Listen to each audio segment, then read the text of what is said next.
This health worker has just completed an injection. What should she do next? Before she does anything else, she would place the needle and syringe in a safety box. She would not set it down on a table even for a moment or throw it in the rubbish.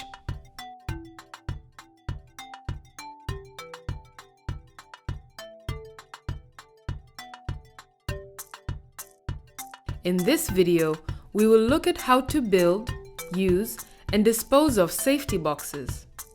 Before we start, what is a safety box? A safety box stores used needles and syringes or sharps waste.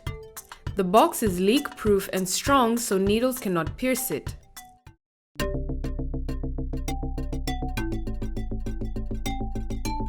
Using a safety box to store needles and syringes prevents needle stick injuries that can spread infections such as hepatitis B, hepatitis C, HIV, and sepsis.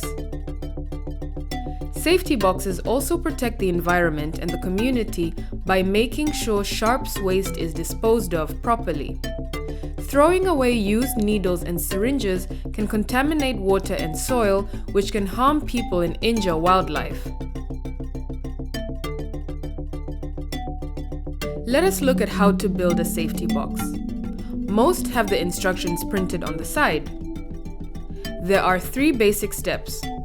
First, fold in the bottom flaps and close them securely. Next, fold in the top flaps.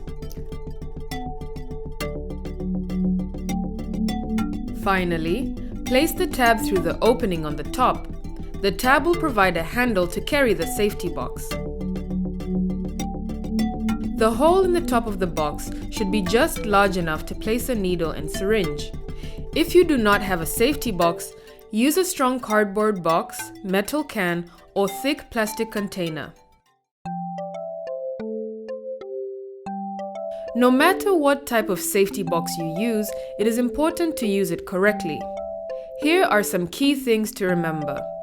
Place a safety box next to every person giving vaccinations, so used needles and syringes can be disposed of immediately and easily. Place the entire syringe and needle through the opening. If your national guidelines provide for use of needle removers or needle cutters, you can remove the needle from the syringe. In that case, place the needle in the safety box and the syringe in another box or bag for disinfection and disposal. Close or seal the safety box when it is 3/4 full. Be careful you do not overfill the box.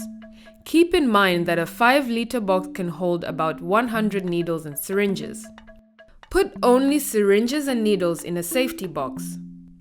Do not dispose of other items like empty vials or cotton pads. Do not empty and reuse a safety box. Emptying the box increases the chance of needle stick injury or infection. If the box is not full at the end of a session, close the top and keep it in a secure place until the next session. Be careful when carrying a safety box. Hold the box by the handle on the top. Keep the boxes in a dry place away from children and adults.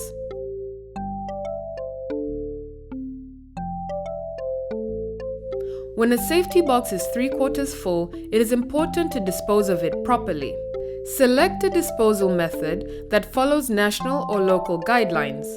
Your facility may destroy boxes using an incinerator, steam treatment or autoclaves, a concrete safety pit, or a carefully prepared burial pit.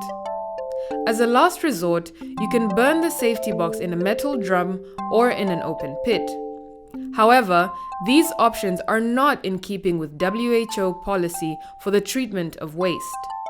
In this video, you learned how to build, use, and dispose of a safety box to prevent injuries and the spread of disease.